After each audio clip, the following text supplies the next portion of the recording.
Rami, now the ceasefire deal has come into effect. Hundreds of thousands of Gazans are heading home now.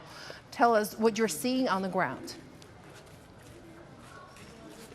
Yes, actually, it seems the ceasefire is holding after an Israeli army statement telling the people of Gaza, those displaced, to start returning back to Gaza City, but not to northern Gaza Strip towns of Betlaya, Beit Hanun and Jabalia, only Gaza City. So the people already started over the past hour, they started flowing back into Gaza City. Hundreds of these families have been seen using the coastal Rashid Road in western Gaza City, western Gaza Strip, en route back to the Gaza City. Also, the Israeli army had allowed the Palestinians, the displaced ones, to use the Salah al-Din main road to the east of the Gaza Strip, which is something that is unprecedented for the first time, unlike the last ceasefire of January 2025, when they allowed them to go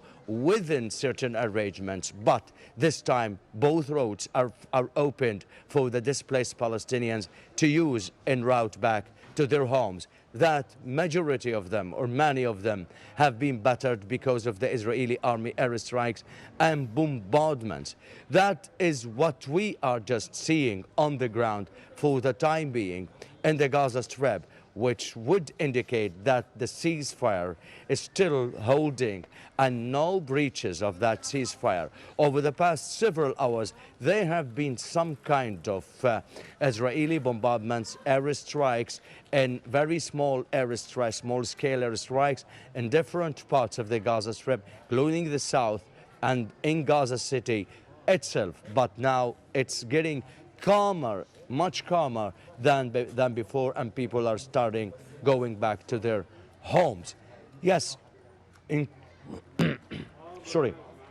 In terms of the supplies, it is expected that after following the handover by Hamas of Israeli hostages and release by Israel of Palestinian prisoners over the next few days, the food supplies, aid supplies will start flowing into the Gaza Strip via the Rafah crossing terminal in south of the territory, with Israel arranging that flow of aid supplies. Also, it has been reported that in this stage, only patients needing medical referral outside of the Gaza Strip will be allowed in out of the territory in the upcoming period and upcoming stage.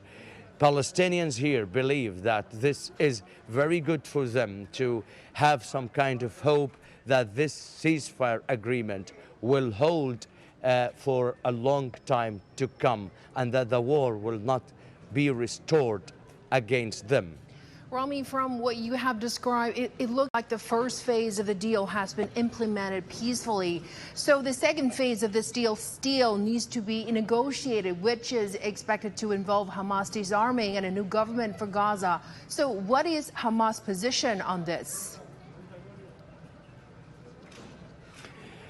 Actually, Hamas has not actually officially responded or reacted to the second phase. What we are hearing for the time being, not from Hamas itself, but from other international and Arab parties. Arab countries, some Arab countries are ready to take part in a multinational force that will take control of the areas from which Israel will be withdrawing. Also, some other international countries like Italy has expressed readiness to be part of that multinational force. Also, France said it will be. But what is being actually touched on the ground here is that the Israeli army started pulling out forces into some areas which the Israeli army took control of over the past period of time. Mainly 53% of the Gaza Strip will be under Israel's control in the second stage, while only 47% of the areas will be withdrawn from. We like to refer here to the point that the Rafah area, the whole area of Rafah, including the Philadelphia route and the Rafah crossing terminal, will be under exclusive Israeli control for the next period of time. We'll definitely like be here closely to remind monitoring you the and to situation there. Thank you so much, Rami, for your reporting from Gaza Strip. We appreciate it. And now let's check in with Jonathan Regev at the Hostage Square in Tel Aviv. Hello there, Jonathan. Israeli army has started to pull back, as we know. So what is the latest? I can tell you that Israelis are now anticipating that 72 hours from now, which would make it Monday afternoon local time, the hostages should be back. As far as Israel is concerned, the ceasefire went into effect at noon local time. That is just about an hour ago. That is when the Israeli army redeployed and centered itself in the positions according to what is known in the agreement as the yellow line.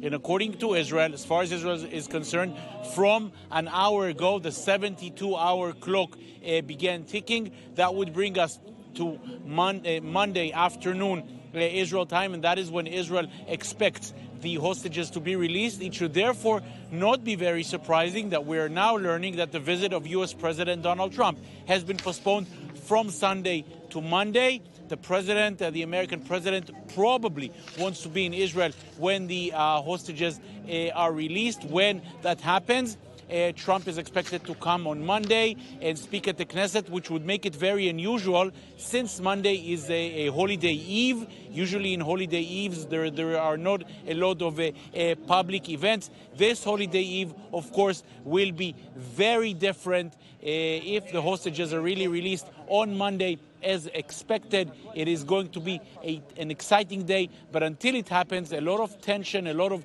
nervousness among the Israeli society to see if it will actually happen. All the expectations are to see the hostages on Monday, but of course there's still 71 hours to go now, and a lot can still go wrong. That is why there's a lot of optimism, but also a lot of tension.